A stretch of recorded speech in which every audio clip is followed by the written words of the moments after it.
بسم الله الرحمن الرحیم.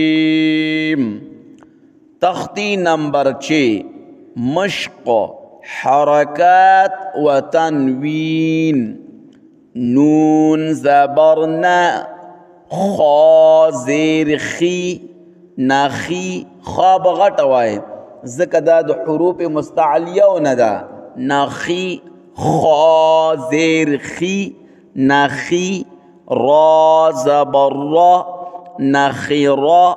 پرا باندې کله زبری علما قاریان حفاظ هغه ورته سوی فتحه ورته وی.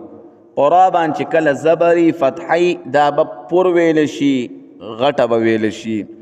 را زبر را نخی را تا دو زبرتن نخرتن وقف نخره